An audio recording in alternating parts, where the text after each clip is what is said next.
क्या पाकिस्तान के साथ मिलकर बांग्लादेश फिर साजिश रचने वाला है? क्या तारिक रहमान भी यूनुस की लाइन पे काम कर रहे हैं? और साथ ही क्या बांग्लादेश भारत का कर्ज भूल गया है और भारत को धोखा देने की तैयारी कर रहा है? इन सब के साथ एक बड़ा सवाल यह भी कि चीन पाकिस्तान के साथ मिलकर कैसे चालबाजी कर रहा है बांग्लादेश। तमाम सवालों का जवाब आपको देंगे। नमस्कार, जी मीडिया के डिजिटल प्लेटफॉर्म पर आपके साथ मैं हूं आयुष सूर्यवंशी। बांग्लादेश पर निगाहें टिकी हैं क्योंकि बांग्लादेश के प्रधानमंत्री तारिक रहमान धीरे धीरे अपने एजेंडे की डोर खोलने लगे हैं। पैराशूट सरकार चलाने वाले मोहम्मद यूनुस की छुट्टी हुई तो लगा कि घरेलू संकट झेलने के बाद भारत के पड़ोसी को थोड़ी अक्ल आई होगी, लेकिन बांग्लादेश नेशनलिस्ट पार्टी बीएनपी के मंसूबे भी उनसे अलग अब नहीं लग रहे हैं। दरअसल पाकिस्तान के प्रधानमंत्री शहबाज शरीफ बांग्लादेश के आधिकारिक दौरे पर जाने वाले हैं और शरीफ के साथ इस दौरे पर पाकिस्तान के चीफ ऑफ डिफेंस स्टाफ यानी कि Mullah Munir, army chief general Asim Munir भी उनके साथ होंगे। बांग्लादेशी पत्रकार और साथ ही कई बड़ी शख्सियतों की तरफ से यह जानकारी दी गई है। पाकिस्तान के राजनीतिक और सैन्य नेतृत्व का ये दौरा बांग्लादेश के प्रधानमंत्री तारिक रहमान की चीन यात्रा के ठीक बाद होने की उम्मीद है। ये जानकारी अभी सामने आई।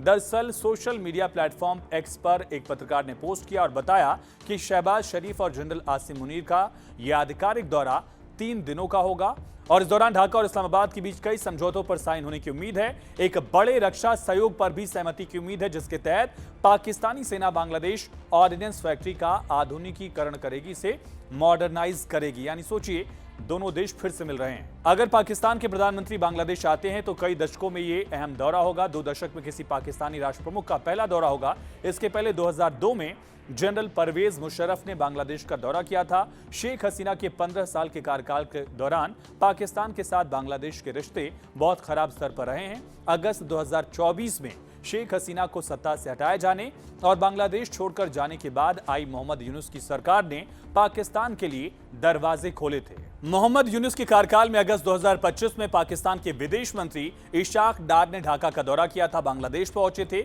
जो किसी पाकिस्तानी विदेश मंत्री की 13 साल में पहली यात्रा थी। इस्लामाबाद ने डार की ढाका यात्रा को ऐतिहासिक और पाकिस्तान बांग्लादेश संबंधों में एक महत्वपूर्ण मील का पत्थर तब बताया था। लेकिन यह दौरा जहां प्रधानमंत्री और आर्मी चीफ साथ जाने वाले, दूसरी तरफ बांग्लादेश के प्रधानमंत्री तारिक रहमान की सरकार ने जिस तरह से अचानक 7 दशकों से लंबित पद्मना बैरेज प्रोजेक्ट पर काम शुरू करने का फैसला किया, उससे भी ऐसा लग रहा है कि बांग्लादेश की नई सरकार भी भारत के दुश्मनों के हाथों की कठपुतली बन चुकी है।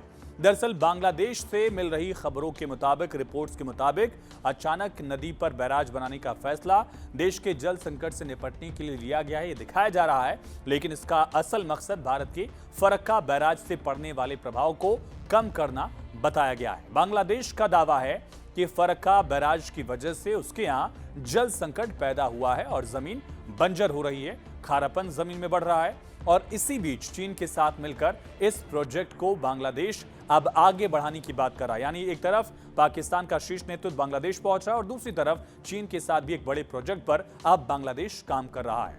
मोहम्मद यूनुस के दौर में बांग्लादेश और पाकिस्तान के बीच सैन्य संबंधों को भी नया आकार मिला था, जो अब तारिक रहमान की सरकार में भी जारी दिख रहा है। दोनों देशों के बीच उच्च स्तरीय सैन्य प्रतिनिधिमंडल के दौरे भी लगातार दिखे हैं और इसी हफ्ते पाकिस्तानी वायुसेना का भी एक डेलीगेशन ढाका की 5 दिवसीय यात्रा पर पहुंचा है। पाकिस्तानी एयरफोर्स में बांग्लादेश एयरफोर्स के पायलट्स को पाकिस्तान के पंजाब में सरगोधा एयरबेस, जहां भारत ने ब्रह्मोस मारा था, वहां प्रशिक्षण देने का प्रस्ताव रखा गया है। सरगोधा बेस पाकिस्तान के उन 11 सैन्य हवाई अड्डों में है जिस पर भारत ने ऑपरेशन सिंदूर के दौरान हमला किया था, तबाह कर दिया था। तो ये दिख रहा है कि भारत के खिलाफ क्या ये साजिश है। फिलहाल इस वीडियो में इतना ही। बाकी तमाम खबरों के लिए आप जुड़े रहिए जी न्यूज़ के साथ।